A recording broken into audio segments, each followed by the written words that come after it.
അസ്സലാമു അലൈക്കും വറഹ്മത്തുള്ളാഹി. പീസ് റേഡിയോ ആരോഗ്യ ചിന്തയിലേക്ക് സ്വാഗതം. ഇന്ന് നാം ചർച്ച ചെയ്യുന്നത് കണ്ണട ഒഴിവാക്കാൻ എന്തൊക്കെ മാർഗ്ഗങ്ങളുണ്ട് എന്നുള്ളതാണ്. പല ആളുകൾക്കും കണ്ണട ഒഴിവാക്കണമെന്ന ആഗ്രഹമുണ്ടാകും. അപ്പോൾ അവർക്ക് എന്തൊക്കെ മാർഗ്ഗങ്ങൾ സ്വീകരിക്കാം എന്നതിനെക്കുറിച്ചാണ്.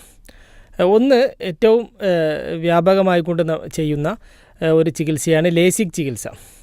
ഒരു 18 വയസ്സിന് ശേഷം 18 വയസ്സ് അല്ലെങ്കിൽ 21 വയസ്സ് ആ ഒരു സമയം ആകുമ്പോഴേക്ക് കണ്ണിൻ്റെ വളർച്ച ഏകദേശം പൂർത്തിയാകും. കാഴ്ച സ്റ്റേബിളായ, അത് പവറിലൊന്നും വലിയ വ്യത്യാസം വരാത്ത ആളുകൾക്ക് ലേസർ ചികിത്സ ചെയ്യാവുന്നതാണ്. ലേസിക് എന്ന ചികിത്സ വഴി കൃഷ്ണമണിയുടെ വളവും പിന്നെ അതിൻ്റെ ആ ഒരു പവറിൻ്റെ വ്യത്യാസം കൃഷ്ണമണിയിൽ ലേസർ ഉപയോഗിച്ചുകൊണ്ട് ചെയ്യാവുന്ന ഒരു ചികിത്സാ രീതിയാണ് ലേസിക് ചികിത്സ. ഇതാണ് ഗ്ലാസ് ഒഴിവാക്കാനുള്ള ഒരു മാർഗം. മറ്റ് ഒരു മാർഗ്ഗമാണ് കോണ്ടാക്ട് ലെൻസ് ഉപയോഗിക്കുക എന്നുള്ളത്. കണ്ണിൻ്റെ പുറത്ത് ഒരു പാട പോലെയുള്ള ഒരു ലെൻസ് പല ആളുകളും ഉപയോഗിക്കാറുണ്ട്. അപ്പോൾ അത് മറ്റൊരു മാർഗ്ഗമാണ്.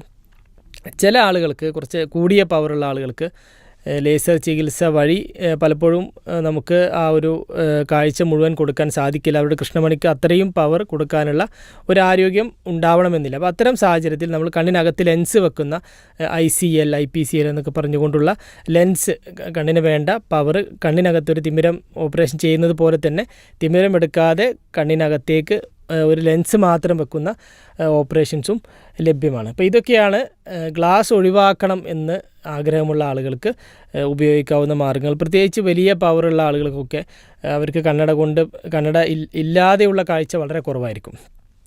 രാവിലെ എണീറ്റാൽ തന്നെ ഇങ്ങനെ കണ്ണട തപ്പിയെടുത്തുകൊണ്ട് കണ്ണട വെച്ചുകൊണ്ട് മാത്രമേ അവർക്ക് ബാക്കി കാര്യങ്ങളൊക്കെ കാണാൻ സാധിക്കൂ. അപ്പോൾ അത്തരം ആളുകൾക്കൊക്കെ ഇങ്ങനെയുള്ള ലേസിക് ചികിത്സകൾ, അല്ലെങ്കിൽ അവരുടെ ചില ജോലിയുടെ ഭാഗമായിക്കൊണ്ട് കണ്ണട ഒരു പ്രയാസമുള്ള ആളുകളുണ്ടാവും. അങ്ങനെ പല കാരണങ്ങൾ വേണ്ടിയിട്ട് ഈ ഒരു ഗ്ലാസ് ഒഴിവാക്കണം എന്ന് ആഗ്രഹിക്കുന്ന ആളുകൾക്ക് ഉപയോഗപ്പെടുത്താവുന്ന ഒരു ചികിത്സാ രീതികളാണ് ഇതൊക്കെ.